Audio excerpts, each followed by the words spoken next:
The Conversation France. In extenso, des chercheurs et des chercheuses qui décryptent les grands sujets. Un podcast pour mieux penser l'actualité.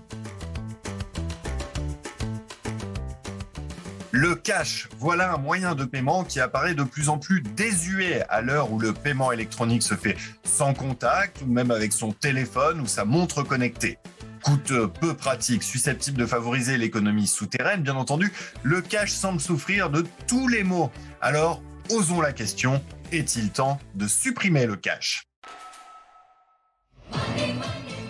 Au royaume de Suède, tout le monde paie en couronne suédoise, mais très rarement avec des pièces ou des billets de banque. Vous avez du liquide sur vous ? Non, j'en ai pas. C'est plus très courant en Suède. No cash, no. La carte, ça suffit. Je n'utilise pas de cash. La dernière fois, c'était quand ? Oh, il y a un an. Plus d'un an, je dirais. On n'en a plus besoin. Aujourd'hui, on peut payer avec sa carte, son téléphone ou même sa montre. En Suède, 1% des transactions se font encore en espèces, contre 25 en France. La carte est privilégiée 2 fois sur 3, mais le téléphone est désormais utilisé pour 1/3 des paiements. Énorme. Je voudrais des crevettes. Pour 2 personnes, s'il vous plaît. Ici, on appelle ça switcher. Je vais payer maintenant et je paye avec mon téléphone. C'est une app qui s'appelle Swish. Une application gratuite lancée il y a 9 ans par les banques. Et quand je paye ici, il y a un numéro là-bas. C'est le numéro du vendeur. Oui, c'est le numéro du vendeur. Chaque commerçant a un numéro unique relié à son compte bancaire. Il suffit au client de le taper, puis d'entrer la somme à payer. Le virement est instantané. Bonjour Julien. Bonjour Thibaut. Alors on vient de l'entendre dans ce sujet qui a été diffusé sur la chaîne LCI. Les paiements dématérialisés peuvent devenir la norme, comme c'est déjà le cas en Suède, où même des personnes âgées ont finalement renoncé au cash. Absolument, et d'ailleurs je dirais que c'est le premier argument en faveur de sa disparition, puisqu'il est aujourd'hui possible de s'en passer, à la fois sur le plan technique, mais aussi sur le plan social. Alors avec quelques limites quand même sur lesquelles nous reviendrons un peu plus tard dans ce podcast. Mais même en France finalement, où le cash reste très utilisé, parfois même majoritairement pour les achats du quotidien, eh bien on a plusieurs études qui démontrent finalement son recul progressif. Alors dites-nous en plus sur ces études. En fait, j'en ai 2 qui me viennent à l'esprit. On a d'abord l'étude SPACE de la BCE qui montre en fait le recul progressif du cash dans l'eurozone. Il représentait 73% des transactions en volume et 48% en valeur en 2019. Et en 2016, il était privilégié à 79% en volume et 54% en valeur, c'est-à-dire en fait qu'il a régressé de 6 points en 3 ans, ce qui est considérable. Et puis, on a une deuxième étude plus proche de nous, une étude de la Monnaie de Paris qui date d'octobre 2021 et qui montre que les Français restent vraiment attachés à l'argent liquide, 83% selon l'étude, mais que cet attachement finalement est moins fort que pour la carte bancaire qui culmine à 94%. Alors je vois, mais sur le plan politique, c'est réellement envisagé cette disparition du cash ? Alors je crois que ça l'est, mais vraiment à pas feutrer. En Europe, par exemple, on envisage la suppression des pièces de 1 et de 2 centimes. C'est déjà en fait effectif dans des pays comme la Finlande et la Belgique d'ailleurs. Mais alors pourquoi commencer par ces petites pièces ? Tout simplement parce qu'elles enquiquinent tout le monde, payeurs et commerçants ? En fait, c'est un fait. Et donc, il n'y a pas de coût politique à leur suppression, si vous voulez. Mais la vraie raison, en fait, elle réside dans le coût économique lié au cash et à ces petites pièces en particulier. En fait, la monnaie, elle coûte cher à produire, mais également à distribuer, à gérer, à sécuriser et même à remplacer. Et parfois, en fait, son coût, le coût réel en fait de cette monnaie est supérieur, parfois 4 fois supérieur à la valeur faciale des pièces qui sont émises. C'est une certaine aberration économique, vous en conviendrez. Oui, effectivement. Je crois d'ailleurs que la BCE chiffre la création de cash à 129 € par an et par habitant. Alors revenons aux moyens concrets pour réduire l'usage du cash. Par exemple, on va réduire régulièrement le plafond des montants de transactions autorisées en cash. Par exemple, de 3 000 € à 1 000 €, comme ça a été fait sur les dernières années. On peut aussi autoriser des augmentations de commissions interbancaires lors de retraits de cash dans une autre banque que la sienne. On a aussi peut-être la proposition 16 du fameux rapport du Comité Action Publique 2022 qui vise ouvertement une société zéro cash pour, je cite, ouvrez les guillemets, simplifier les paiements correspondant au mode de vie déjà préconisé par les Français, tout en permettant une lutte plus efficace contre la fraude et le grand banditisme. Vous écoutez In Extenso, le podcast qui donne la parole à la recherche. On en arrive là au cœur du sujet, Julien. Au-delà de tout le reste, c'est surtout la lutte contre l'économie souterraine qui est recherchée avec cette disparition du cash. D'ailleurs, c'était la raison invoquée pour justifier la suppression du billet de 500 €. Rappelez-vous, Julien, de ce sujet qu'on avait écouté ensemble. Il avait été diffusé sur Europe 1 en 2019 et je vous propose de réécouter un extrait. Le billet de 500 €, c'est fini à partir d'aujourd'hui. Les banques centrales vont cesser de le mettre en circulation. Alors déjà, depuis 2014, il n'était plus fabriqué et ils vont donc bientôt disparaître essentiellement pour lutter contre les trafics. Anne-Laure Jumet. Certains les appellent les billets Ben Laden à cause de leur réputation sulfureuse. Ces billets de 500 € de couleur pourpre et un peu plus grands que les autres sont en effet réputés favoriser le blanchiment d'argent et le financement du terrorisme. C'est la raison pour laquelle les banques centrales de la zone euro arrêtent leur émission. Mais il y a une autre explication liée à nos modes de paiement avec une désaffection pour l'argent liquide, explique Éric Lacourège, directeur général à la Banque de France. Le fameux mythe de la lutte contre l'économie souterraine. Alors, ok, donnons du crédit à cette thèse. Effectivement, sur le papier, les enjeux sont colossaux. Si 100% des transactions se font de manière électronique et que vous êtes en mesure, en tant qu'autorité, d'opérer un contrôle panoptique, osons le mot, sur l'ensemble des transactions qui sont réalisées, alors sur le papier, effectivement, vous pouvez vous donner les moyens de deux choses. Première chose, un moyen de lutter contre le blanchiment d'argent et les réseaux criminels. C'est pas anodin. C'est un volume qui est estimé en 2015 par Frédéric Schneider et Katharina Linsbauer entre 1,5% et 5,5% du PIB mondial. Donc on est sur des montants qui sont colossaux. La deuxième chose que vous pouvez vous autoriser dans cette hypothèse-là, c'est de vous donner les moyens de lutter contre les fraudes fiscales, les fraudes à la TVA, qui facilitent le travail non déclaré, qui se doublent d'ailleurs d'une fraude aux prélèvements sociaux. Et là aussi, les enjeux sont considérables.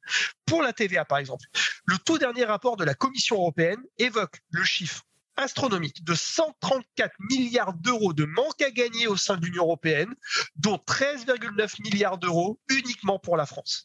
Oui, il y a aussi l'estimation assez proche qui a été réalisée par la Cour des comptes sur la France. Cette estimation, elle table sur environ 15 milliards d'euros.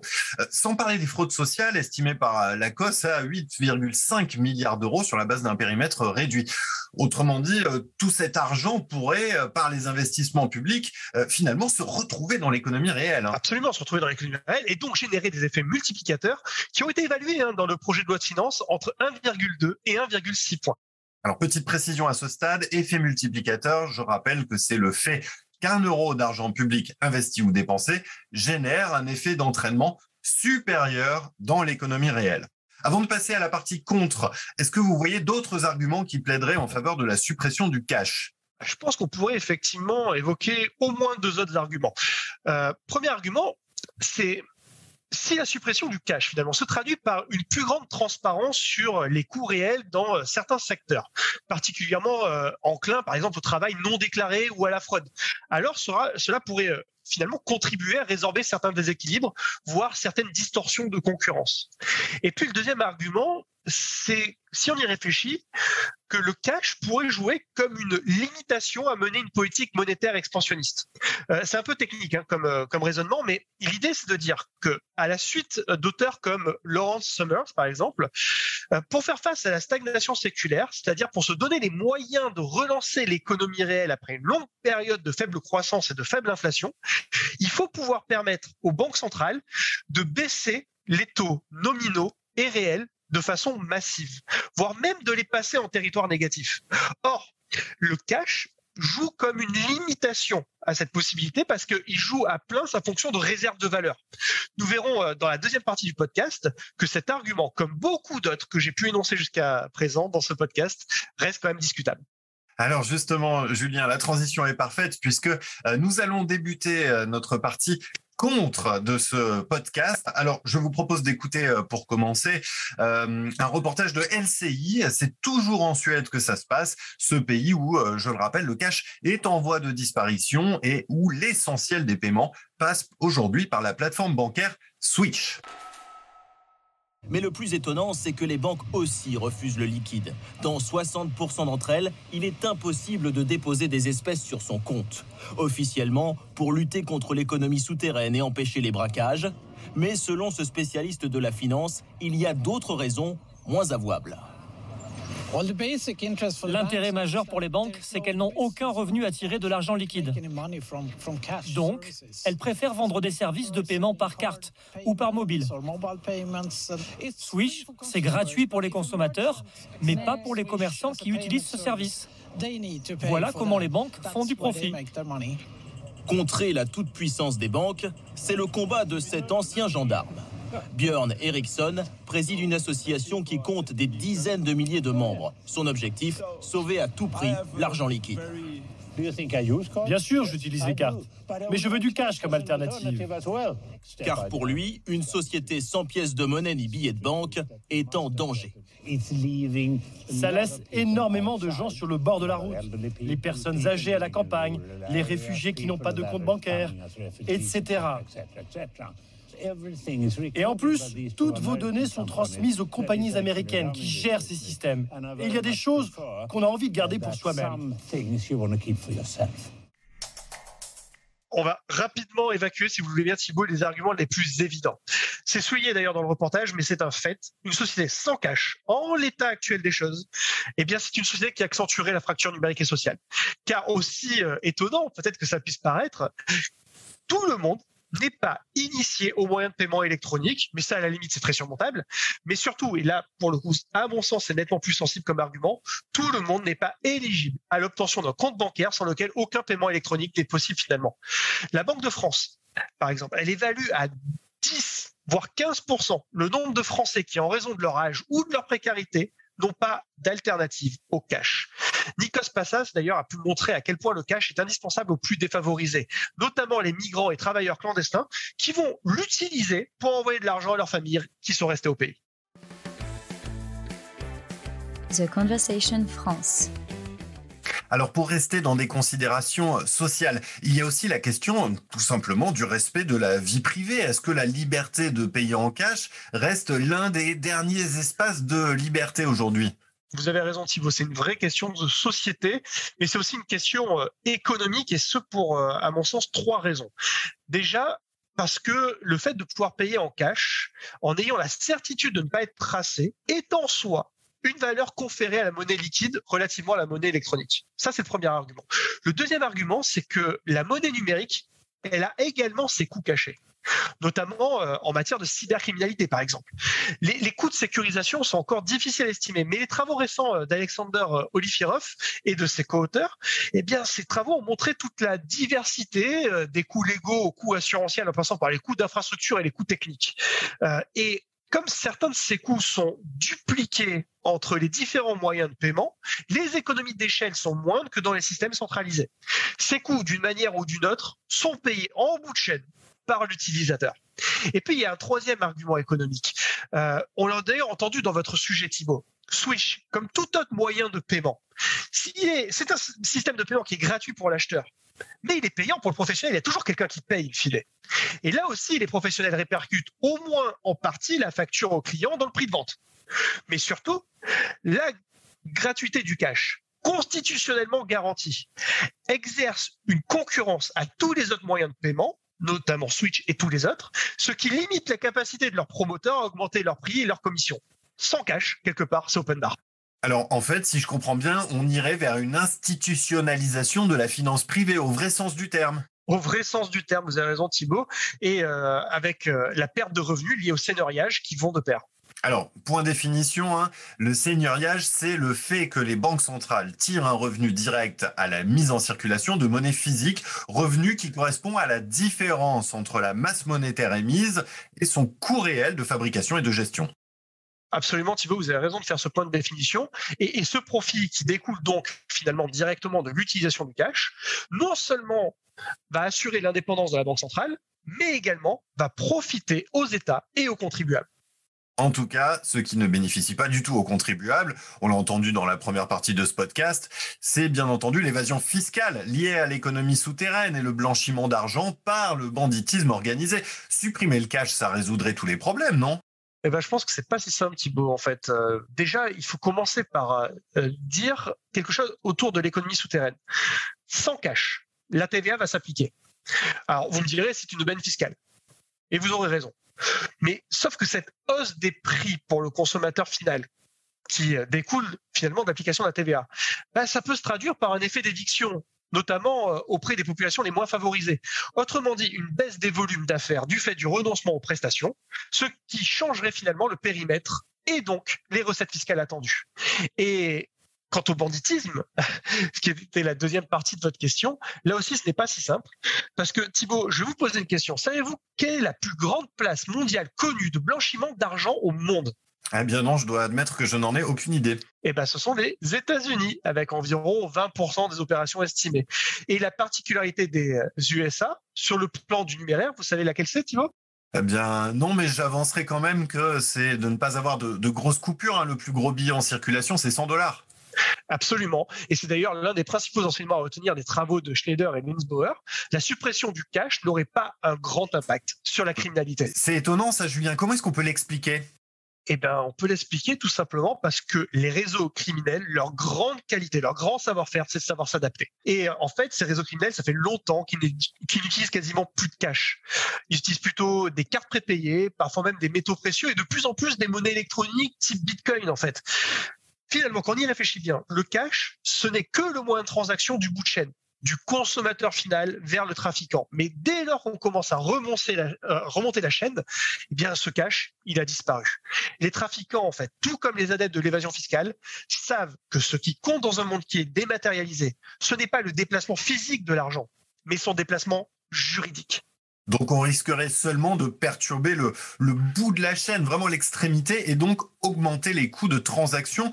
Mais finalement, on n'éviterait pas le trafic, car la demande pour des biens et services proscrits resterait inchangée. À plus forte raison lorsqu'on parle de trafic de substances addictives. Alors j'avais une dernière question, Julien. En première partie de ce podcast, vous énonciez un argument de politique monétaire en faveur de la suppression du cash, puisque cette masse monétaire en numéraire, en circulation, jouerait comme une limitation à la baisse les taux d'intérêt et donc à relancer l'économie quand cela s'avérerait nécessaire. Je crois me souvenir que vous étiez vous-même sceptique quant à cet argument technique. Oui, en fait, j'ai pas mal de raisons d'être sceptique par rapport à cet argument technique. Déjà parce que les banques centrales, elles ont d'autres moyens de mener des politiques monétaires expansionnistes sans forcément recourir à des taux directeurs encore plus négatifs qu'ils ne le sont déjà.